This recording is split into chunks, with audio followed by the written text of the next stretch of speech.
Shalom Bapak Ibu, saudara-saudari yang diberkati oleh Tuhan Yesus Kristus.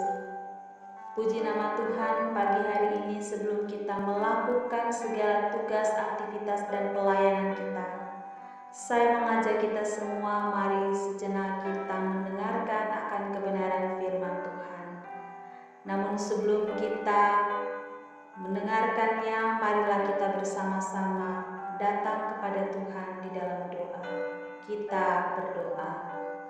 Bapa Surgawi, kami menaikkan ungkapan syukur kami kepadamu ya Tuhan, atas cinta kasih dan pemeliharaan Tuhan yang kami rasakan sepanjang malam, di mana kami boleh menikmati jam istirahat kami.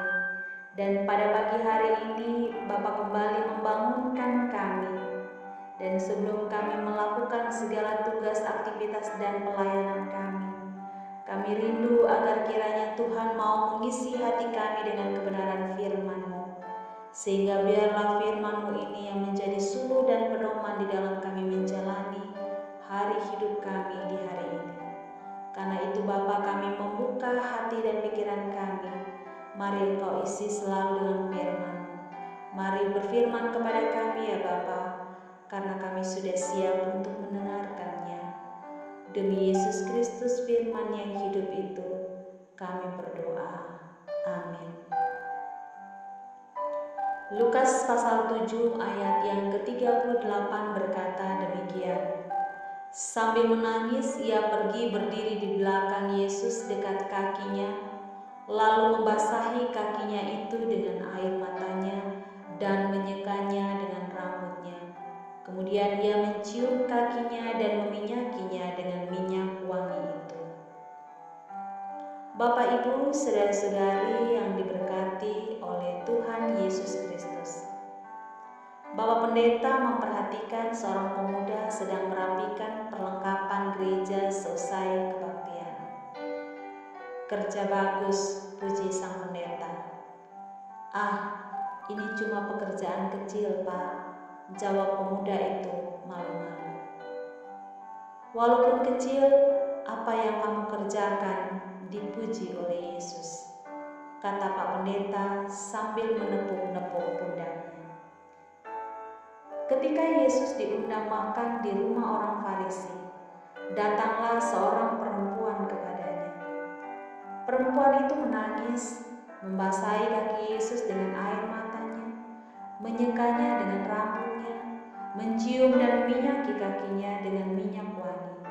Bisa kita baca di dalam ayat yang ke-36 sampai ayat yang ke-38. Si tuan rumah berpikir bahwa tindakan itu sia-sia. Bukankah perempuan itu adalah seorang pendosa? Hal itu tampak seperti pemborosan saja. Menariknya Yesus memberikan respon yang berbeda.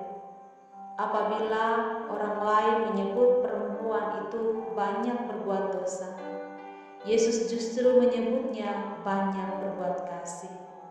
Bisa kita baca pada ayat yang ke-39, ayat 44 sampai ayat yang ke-47. Rupanya standar manusia atau standar pujian dari manusia jauh berbeda dari versi Allah.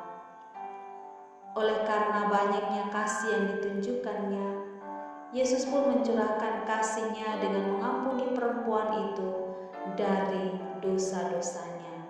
Bisa kita baca di dalam ayat yang ke-48. Bapak Ibu saudara-saudariku yang terkasih, tidak jadi masalah kalau apa yang kita lakukan, entah itu pekerjaan, pelayanan, dan lain sebagainya, tampak kecil atau sepele di mata dunia. Kita tidak perlu membandingkan diri kita dengan orang lain. Ingatlah, tujuan kita bukan agar seluruh dunia memuji kita. Apalah artinya dipuji orang banyak kalau tidak dipuji Allah? Agar mendapat pujian dari Tuhan, kita harus melakukan apa yang sekarang ini dipercayakannya dengan penuh kesungguhan. Karena walaupun mendapat pujian dari seluruh penjuru dunia, segala sesuatu yang kita lakukan tanpa dukungan Allah adalah Mari kita berdoa. Bapa yang di sorga, terima kasih Tuhan, karena Engkau telah berfirman bagi kami semua. Engkau mengajarkan kepada kami untuk selalu melakukan, bahkan mengerjakan segala sesuatu yang Engkau percayakan dengan penuh kesungguhan.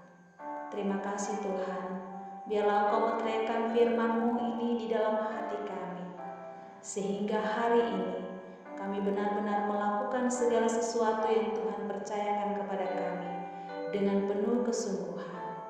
Terpujilah nama-Mu Bapa. Inilah doa dan sembahyang kami.